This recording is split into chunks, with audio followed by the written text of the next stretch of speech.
So it's our lunar observance evening. I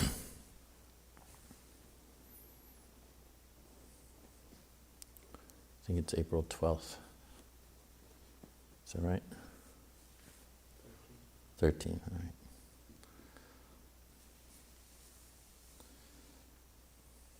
I used to be very addicted to knowing the date and time, so I'm always proud of myself when I forget it, especially publicly.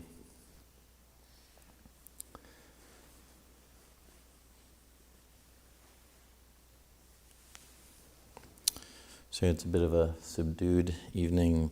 Several of the Ajahns are gone. Porpasano and Ajahn Cunda are taking Rhoda along with Debbie. Actually, Debbie's taking all of them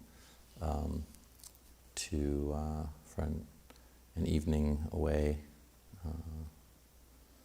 and they'll be back tomorrow. And Ajahn Kaspo and Ajahn Titapanyo have started. I think this will be possibly the first overnight, unless I'm wrong, at 3 Jewels without Mentika there. So they'll be making forays over there. And then the 2 of them, they're currently with Anagarika Kevin. So actually, the 3 of them will then. The plan is for them to spend the Vasa at 3 Jewels in Fort Bragg. So another branch monastery is born.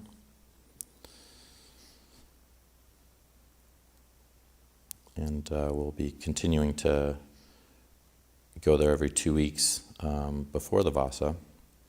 Each one of the Ajahns will go there and stay overnight, give a talk, and it'll be on Monday nights. Those will be posted on our website.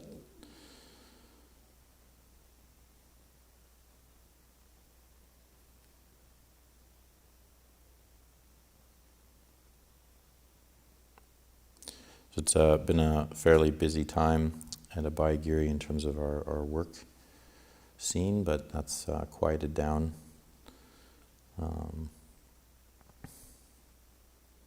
We led, I guess a war party is not a very good metaphor, but something like that, sort of to demolish 4 of our kutis, 4 of our small cabins. We've been talking about that a little bit, but not just for fun or pleasure, but we're going to rebuild 4 of them this year. We're hoping to, and actually not only just replace 4, but build a 5th, new one.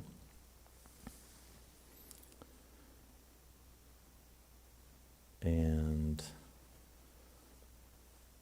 that's been quite interesting. I was very, again, to use that word, prideful, very sort of a healthy pride around living in this monastery and seeing how well the monastics conducted themselves, going from extremely quiet winter retreat where there was almost no work going on at all. Just for the retreat crew, they were taking care of the monastery quite a bit. So the monastics had very long periods sometimes without work for a month at all, just dedicated to their formal practice. So that mental cultivation, often much, much harder than physical work. And but yeah, it was quite beautiful to see how well people conducted themselves after being in such a quiet period and then immediately moving into quite a active physical experience with each other. And it was interesting. I think if for each one of us, when we just thought about what have I learned in that situation, there was so many lessons that could be learned. Whether there was, internal whinging or complaining that didn't again come out in speech, but how that affected the mind or the physical experience, or perhaps feeling scattered. These things all came up around that time. And so I found it, it was pushing us a little bit to our limits, but in terms of enduring that much work in the morning and the afternoons. But I found it helpful to work together in a group, and there was quite a very pleasant, harmonious feel, I found. But one of the things I noticed was just people's speech and how well they were conducting themselves around speaking with each other, or there tended to be that I saw. And I'm sure there were times that there were some comments that might have slipped out here and there. It's hard when so much work is going on, and for there not to be that mindfulness for a moment. But it is, it's quite a wonderful thing to see that cultivating the practice that the Buddha taught us, it really hones in on speech and can help so much.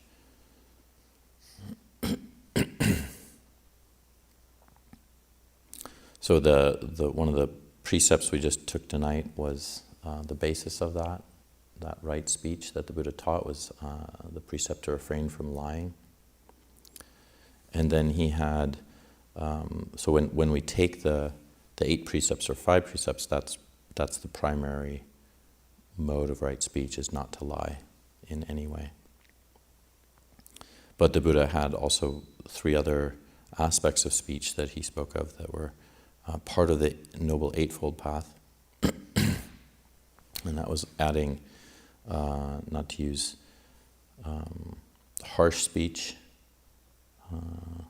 So like we can think of that as coarse speech, or speech that comes out of anger, and also, or frustration, and also he added what's described as malicious speech, which is an alternative to another word, which is divisive. So one of the third aspects is divisive speech. So that's, in a sense, dividing people from each other. So we can think of it as the opposite of non-harmonious speech. Or sorry, the opposite of harmonious speech. It is non-harmonious speech. So it is the harmonious speech would be speech that is aiming at concord and bringing those together, bringing people who are divided together, but also preventing those who are possibly leaning towards that division from being divided. And then speech that would prevent even the notion of division taking place among those who are harmonious. And I think malicious is also a good word for it, because it's kind of aimed at malice. It's aimed in a way towards the disregard for others' well-being that can come from division, if that's what we wish. And then the fourth one is probably the most difficult mode of speech to refrain from, which is to refrain from idle chatter, sang papalapa. So it's sort of like just we can sometimes say is unnecessary speech, or sometimes translated as speech like talking around the gossip or the well, talking how people would maybe gather around a well at times in a town, and they were gathering water, and what they would talk about at that time might be kind of useless speech. So we reflect on that as well. And for many of us who've been practicing a while, these are just obvious things for the monastics here. It's just something that we hear a lot about. But it's truly like the litmus test for how our minds are doing, based on how we conduct ourselves with our speech. And I find it for myself, one who speaks a lot, that I have to be very careful. And when I'm not, then I feel the reverberations of that in my own mind. And unfortunately, that usually occurs on a daily basis. But I find it quite helpful, because if there's not a sense of that reverberation, what the Buddha would talk about is hiriotapa, that sense of fear of wrongdoing, or conscientiousness, or more of a sense of healthy shame, something more of, I shouldn't have done that, or that would be best for me not to do in the future. That's the concern that one wants to have. So when we can imagine that there are people in the world who don't even have that concern, it's not so much there, or it takes a lot for them to generate a concern about what they're speaking about.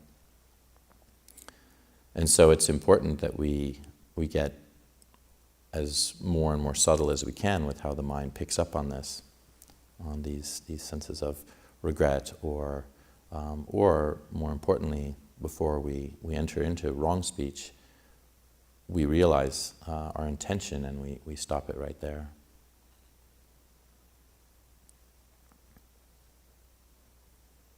So that's one of the instructions the Buddha has, is we examine our intentions towards what we're about to say before we say it, and while we're saying it, and then after. And we want to be very careful with all of those times, and even that reflection that I'm talking about is afterwards. It's important to kind of reflect, was that the best way to say it, or was that wholesome, was that helpful? So even today, I recognize just something very minor, but I was annoyed for a moment, and caught by that annoyance, and then I said something to the community that I regretted based on that annoyance, and it wasn't too strong, but it was there, that it was present in my own mind when I said it. So, that's not what I want to imbibe, a sort of threat in a way. If this happens, then this will be the result. And sometimes that's appropriate, but our speech needs to always be appropriate to what's actually occurring or happening. And so that's the other key, is that sometimes things are appropriate in one situation and then quite inappropriate in another. And so we're also trying to really measure that and understand that for ourselves. And it can be just a long, very long period, and learning period that takes place over a lifetime. I remember that there was a time that I was teaching some people who were not Buddhists, and that was they were questioning me, why should speech matter that much? It doesn't seem to be so important, like not killing. But it's easy to then say, well, it's pretty easy to might not be easy, but it seems to be done often, that speech can be used throughout history to annihilate human beings. And so just to see how powerful something like speech is, to do something like that, not to mention just not through annihilation, but just manipulation, either gross or subtle, can occur. And so this is why the Buddha really pointed to speech as such an incredible importance in our practice. He put it front and center on the path by putting it in the Noble Eightfold Path. And so for me, I see this immediately whenever there's a regret around something that's said. So one of the things that I notice, just not only in my own speech, is that I can see it in others. And today, I think, was a very good example. I was just involved while Ajahn Cunda's been gone. I've been taking on a lot of responsibilities, and so there's certain things I am dealing with in the monastery that I'm new to in certain ways, and getting lessons pretty quickly on them. But so today was after being told by several professionals that we need to add we need to protect our road in a way in terms of the side ditches that are on them, what I was calling missed on this year. And he said, well, I would feel a lot more comfortable if you spoke to him first before you hired me. Because if you've been working for him, with him for this long, and since I'm a friend of his, I would just appreciate your asking him if he'd like to do the work, and if not, then I'm happy to help you out. And I just thought how professional and beautiful that was for this man to have said that, because he could have asked me and said, oh, I guess he didn't volunteer. Yeah, sounds good. So let me know if you're interested in having me do that. But he actually said he needed me to go to his, this friend of his, and in a sense ask permission. And that's true professionalism, but it's also quite, it comes back to that harmony, that sense of not wanting to offend, not wanting to cause disharmony between others. And so it was quite nice to kind of feel that out around, that sense of being with this person, and I felt quite comfortable with him. And there were other things that he would talk about, and how he would talk about things, where I felt quite trusting, and even to the degree of how much he was estimating the charge would be, and all of these things. There was a lot of honesty and clarity, and also a welcoming of, but you can also do this work yourself. So in all of those things, I could say, this is really how speech, when it's used correctly, just in meeting someone else, how helpful it is just to set someone at ease, to provide protection for each other. And when that isn't there, how much that sense of ease is absent. And so just the day before, we were with somebody again in a professional situation, the kind of person who's called a closer. And this was we were purchasing a vehicle for Lumpur to use to get to his kuti, and also a vehicle that'll be used by the community in the work periods. And so the salesman was uncharacteristically more like a teddy bear, just like a very sweet. He reminded me of Jeff Bridges, sort of in The Big Lebowski. Just a very tall guy with long curly hair, and just kind of funny, and very easy and pleasant to deal with. But then we were sent to a room after we agreed on the price, and this was like, it was funny for me, because I don't think I've ever been in this situation, but Tanrakita was with me, and he just kind of said something, I can't remember what he said, like, be careful or something like that. And when we were with this gentleman, he, I didn't really feel human when I was speaking to him. It more felt like I was, just being dealt with as an object of how much money can be extracted from this object. And there wasn't anything harsh, but there was that absence of warmth, friendliness, and kindness that was coming. And so because of that, there wasn't a feeling of like, oh, okay, maybe we could spend money on this warranty or this whatever it was. And we did talk for a while. And then even in the one moment when he gave a price for our warranty, and then we were talking about it for a short while, and then he said, okay, well, how about if it's $200 less? And just in that moment, I thought,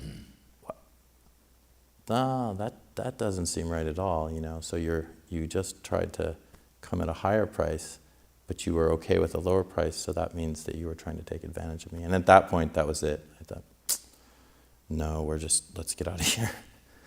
And that's what was important to see, but it was quite evident in my own mind, like what was being felt in that situation just based on this person's speech and his demeanor. And so that's, these are the kind of things we learn in the world, but in the monastery, there's quite there's a high bar for our own speech, and so I find encountering it in the world when I see either expressions of these modes of speech that I was talking about, harmonious, or speech where people aren't lying, so truthful speech, and speech that comes from kindness towards others, or non kind of gossiping, or not just this idle chatter. This is it's very special to see it out in the world, and to see it also in the world of the monastery. It's the bar is high, but we do often encounter within ourselves times when, just speaking for myself, where there's that kind of regret. It says, oh, I wish I hadn't said that, or wish I had thought about that a little more, not been so impulsive, and just put a pause in before that comes out. And so, having been aiding Ajahn Yanako the last couple of years that I've been here, it's only until recently, especially after the retreat, that I'm more tasting the kind of a sense of appreciation for him, and appreciation for what he's doing with his responsibilities in the monastery, because that bar of speech needs to be held quite high, and if it's not, it can taint the relationships that we have in the monastery. And I'm just noticing more recently, after the retreats ended, that there's a lot more like, need a decision on this, need a decision on that, and it's continuing to kind of add up, and I'm getting quite tired. So that sense of speech has to be much more. It has to be forefront in my mind, because it's very easy to say something that I can regret quite easily later.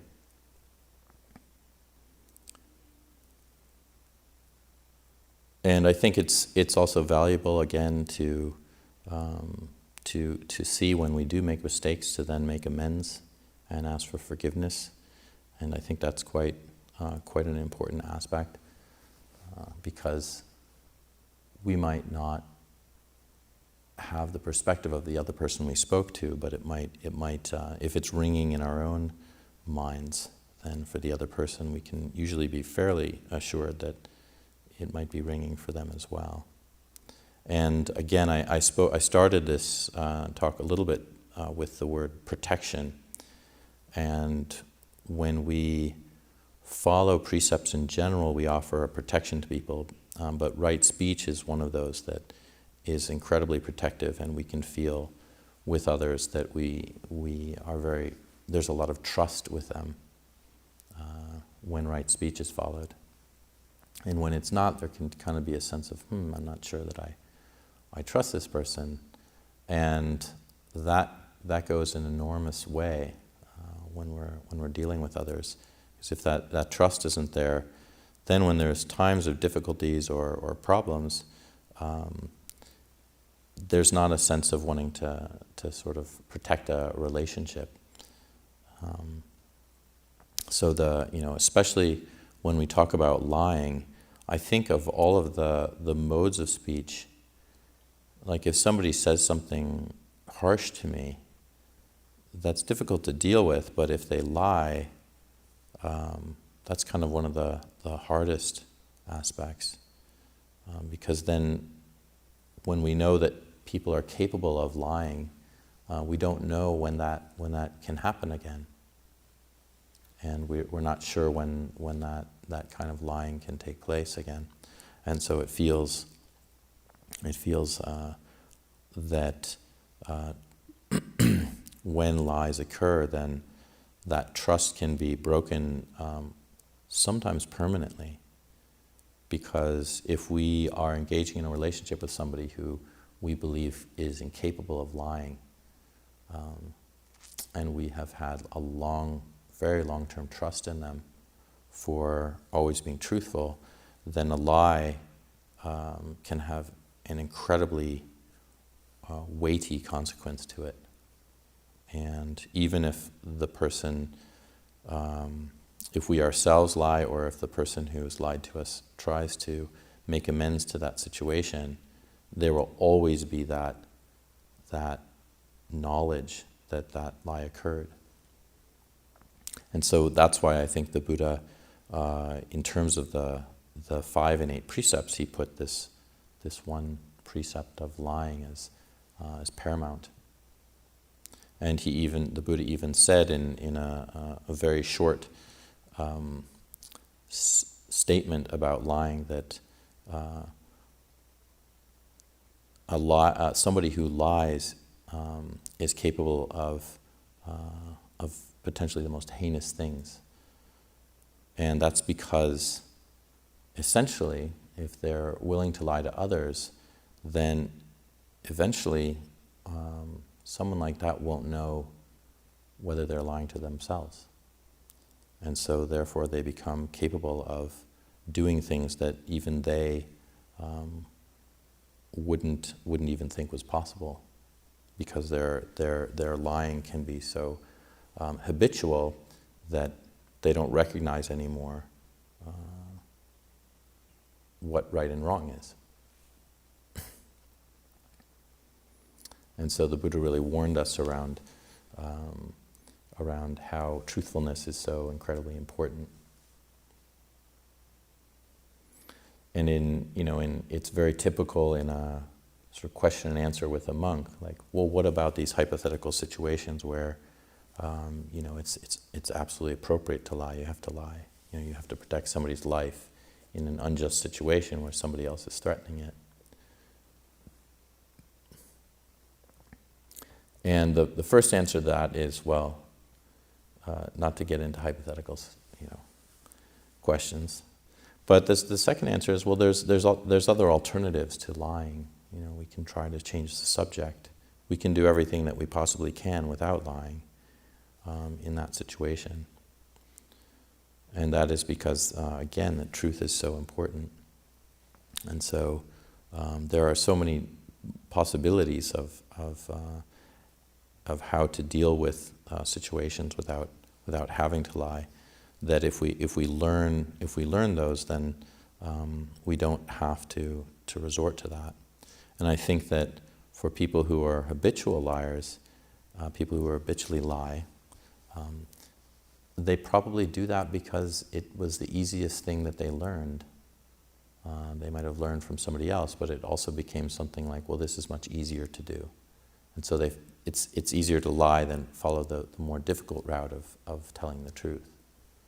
And so we want to kind of see that in our own minds. If there is ever a time that we're moving into any kind of mistruth, that we do try to very much remind ourselves of how important it is to keep the truth, to keep the trust of others, because eventually we might not recognize it in our own selves, that we're capable of lying.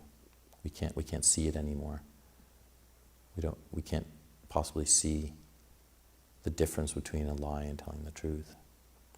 And that's kind of frightening. It's almost like not being able to it's essentially being so covered over by delusion and confusion that one is incapable. One is therefore capable of doing very, very horrible things.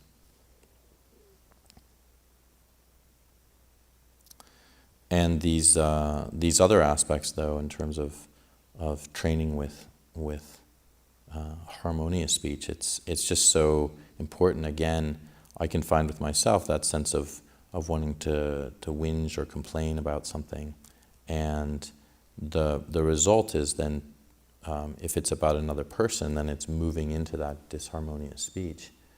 And again, just like something like lying, it's just easier. It's easy to move into something like that if one is complaining than to refrain or to restrain from it. And I notice in myself, if I ever complain out loud about another person to another person, there is this feeling of damage to trust, not only the person who's been complained about, but the person who I'm speaking to. Because just like lying, one says, oh, well, if this person's speaking to me about this other person like that, well, then what are they saying about me to somebody else? And so, similarly to lying, that kind of disharmonious speech is, it's very painful. As the Buddha talks about, uses the metaphor of our tongues being like knives in our mouths. And when we do not use them wisely, our tongues, then we cut ourselves, just like having a tongue as a knife. And so this is the carefulness that we need to have when we're speaking with others. And I think some of where this can come from is a confidence in watching another person use speech so wisely. And in the monastery, there's such a high bar that some of us, really hold ourselves to such a high level of this that we sometimes can miss out on either our own good judgment, but also like it's sometimes taken for granted just seeing how well some of us can use speech and how beautiful it is to see it. When you live with somebody, it just becomes sort of normalized. But I can think of several members of the community that are so careful with their speech that there's very little harshness that comes out, or anything that I see that is worthy of criticism. It's much more worthy of praise. And that then encourages me in my own practice, and I'm so grateful for that. To have those, not only just monastics, but anybody practicing in our community who imbibes that beautiful speech.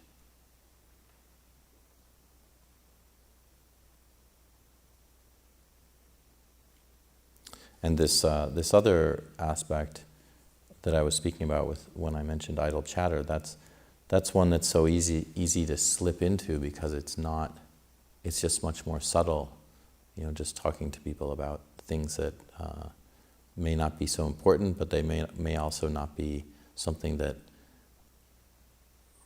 really kind of is on the radar for being worried about saying.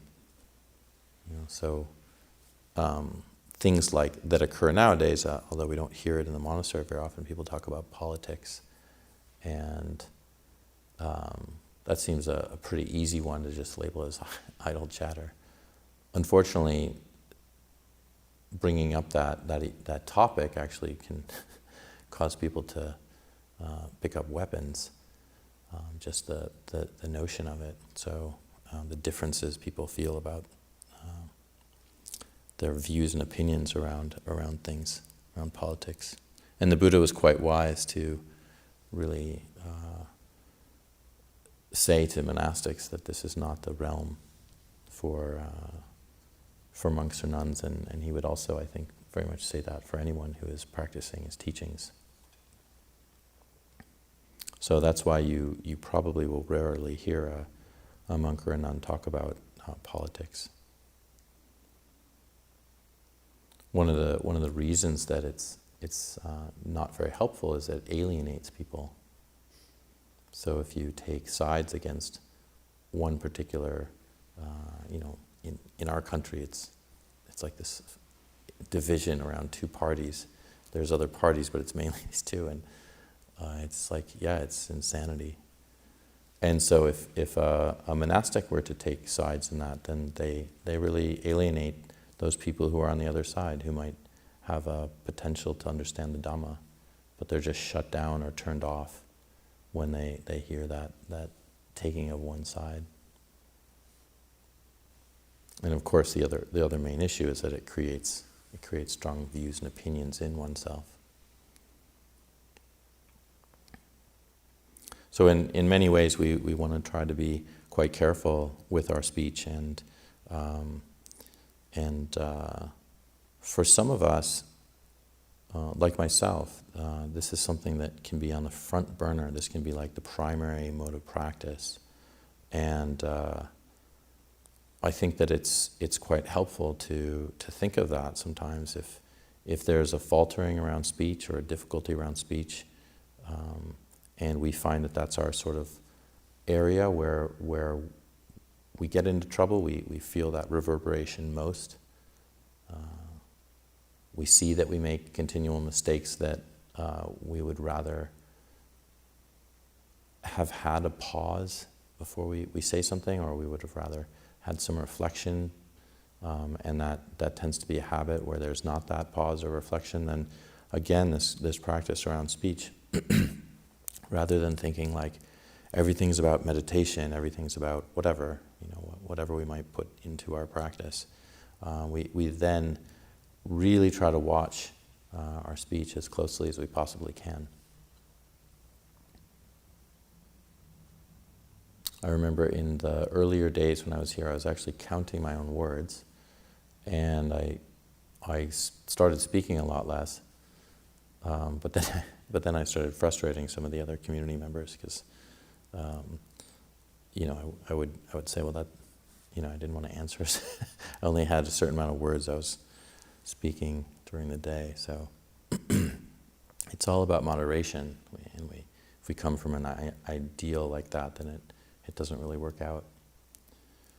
So there's something in the middle that we just want to keep measuring around our own experience with our speech and how we use it and how it reflects on our own minds. And again, as I've used this kind of sense, this sort of reverberation from a bell, where the Buddha speaks about this in the Dhammapada. And in one of the verses, he says, to be like a broken gong, a broken bell. And after hearing this, you probably understand that, but it sounds kind of like, why would I want to be a broken bell? But he says, because, there is no resonance when struck. So when words are said to you, or there's harshness done to you, then there's no reverberation. And if you've ever, hit a bell that has a crack in it, it's surprising. There was one in a monastery I was in that was cracked on all sides, and I whacked it really hard, and there was nothing. And it was the oddest thing, you just expect some sort of thing to reverberate, and there was no response. And so the Buddha talks about that as the next teaching after that, or saying, is that the words will not, you will not retort out of anger. I think that's what it is. And there'll be victory for you. And there can be through that the realization of Nibbana. And that's what we want to kind of think of ourselves, because you think of yourself like a bell, and can ring for quite a while, and it can have that reverberation.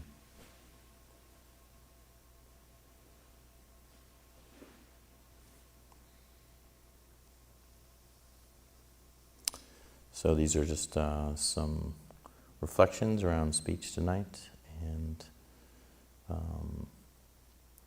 anything that I've said that's been helpful to you in any way, then please reflect on that and keep it in mind, and anything that has been unhelpful or unnecessary, then just feel free to leave it behind. You won't.